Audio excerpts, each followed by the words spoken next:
that has a new product that's coming out that's called Reveal. And as we were saying earlier in the show, it is an innovative tool that I think is amazing for autism parents. So first of all, we have to thank Paul for being a sport and being willing to be with us on the phone, as our Skype is not currently being cooperative.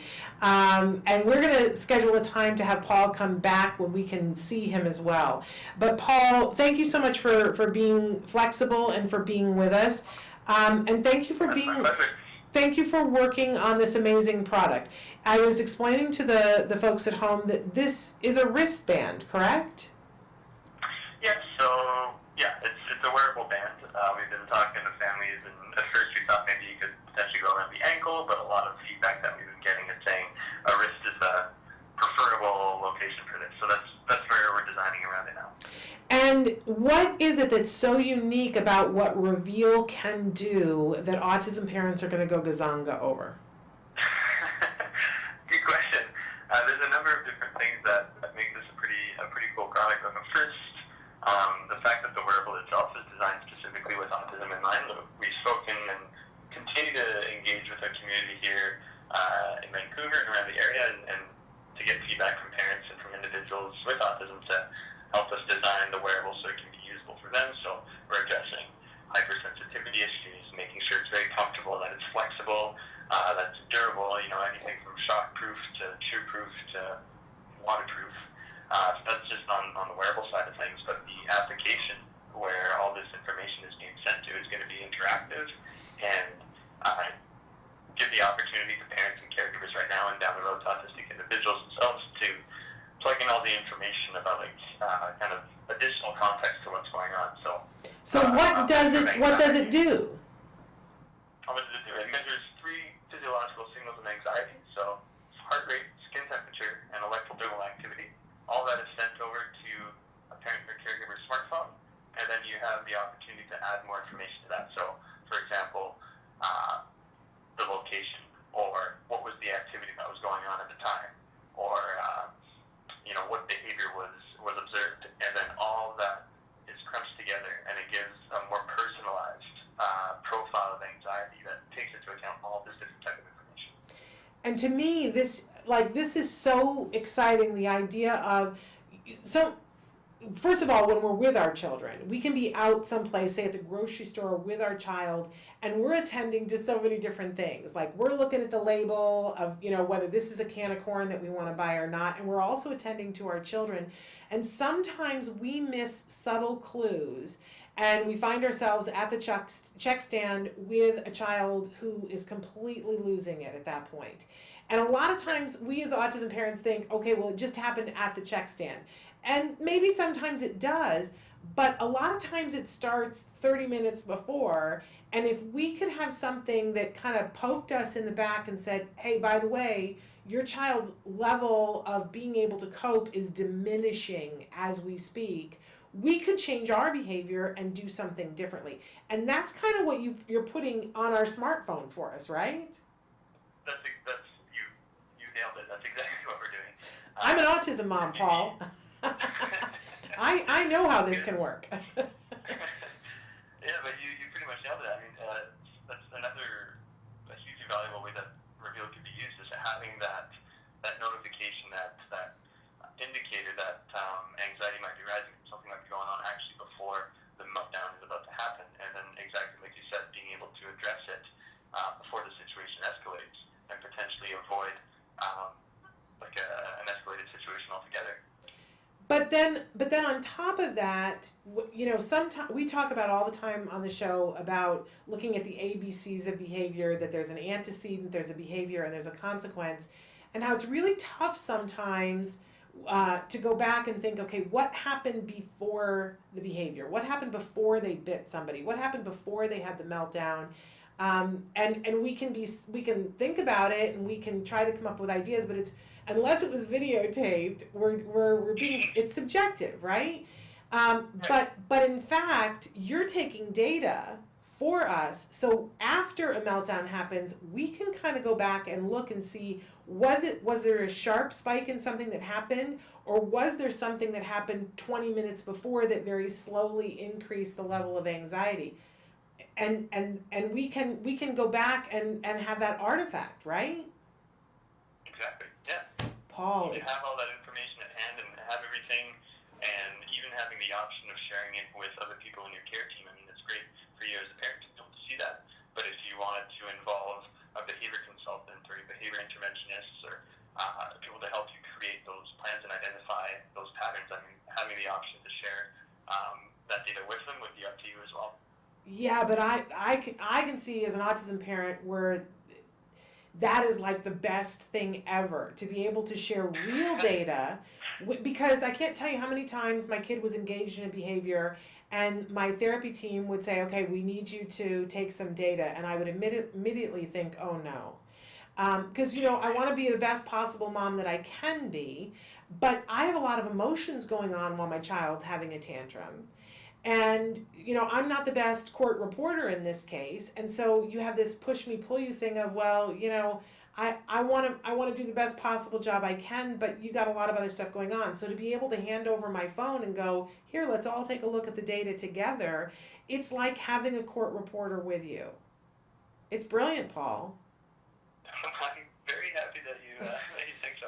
I get it. I really like it. But I'm wondering on some of the fine points of it, like if my child is at school and he's got his reveal on, how far away can I be from my child? Can I be in another city, in another town, and I'm still going to get data, or do I have to be close? That's a good question. So the way that the signals would be communicated to a phone right now is through Bluetooth, and Bluetooth has a limited range, about 25 to 30 meters. And I don't know what the conversion of that is in feet, but for Canadian up here, we use meters.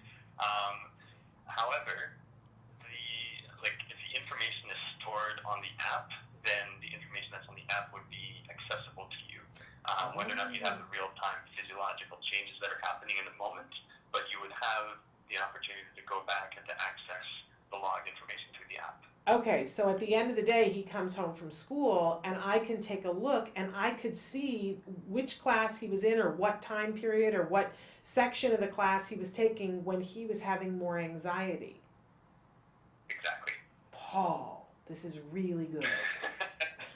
Cool.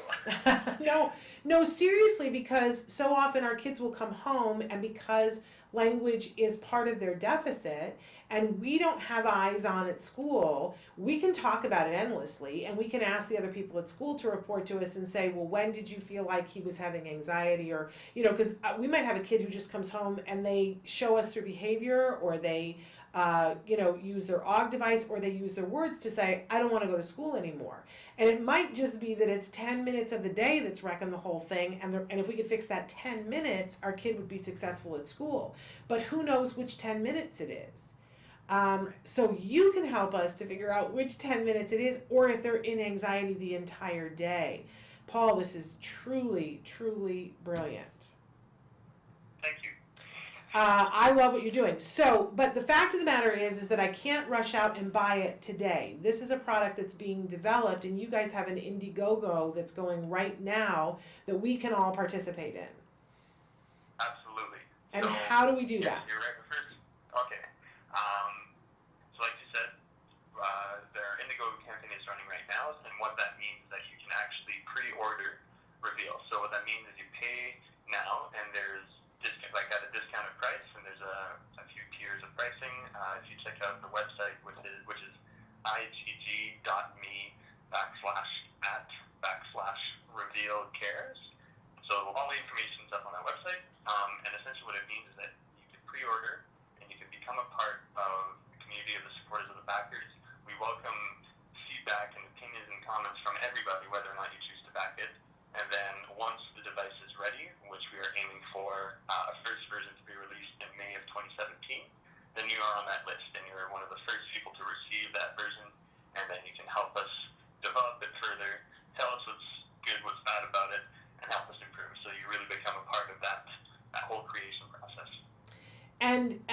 and that's part and parcel of, you know, and I love that about an Indiegogo campaign, that you're in on the ground floor, you're going to be the first people to get it, and you also get a say in the shaping of how it is. But that's also, let's be honest, why it's going to be less expensive for you, because you're buying into it now and you're going to be a part of the process. So I absolutely love that. Again, we want to tell people to go to igg.me/@reveal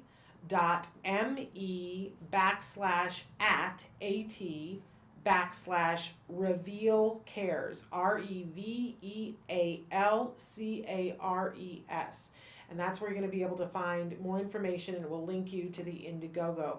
And Paul, we're excited to have you back on when we can actually see the bracelet. If you guys go onto the website, you'll see it. It looks cool, which I have to say is important, because our, you know, no, I mean, you know, our kids. That's true. We've gotten a lot of feedback from parents as well, with the same comments. Yeah. And it has to look cool. It has to be something that everybody would want to wear. So. Yeah, our kids get picked on for enough other things. When we can give them things that raise their status, muy bueno, right? When we give them things that look clunky and out of step, we're just hampering them. But you guys have been very mindful about giving them something that looks super cool, super sleek, super technology, high tech, and everybody responds to that, let's face it.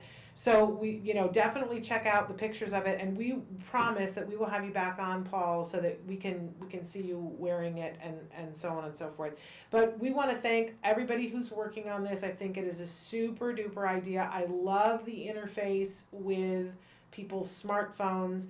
I even, as a former teacher, am wondering if at some point a parent can transfer, and also have it during certain times of the day, transfer to a teacher's smartphone, so that the teacher could be monitoring it too, and know when the child their anxiety is starting to raise. So that's my 2 cents. Right. Yeah, and good point. And we are so part of the system will, you know, you'd be able to share that information, share the app with other people within your care team. Excuse me. So that if that involves an education assistant at school, to have access to the app while they're working with your child, then that's something that we're building on right now. Super duper cool. Paul, thank you so much for what you're doing and for being with us this morning and be willing to be with us on the phone. My pleasure. Thanks for having me. Thank you. Give our best to everybody there. Sounds good. Bye-bye.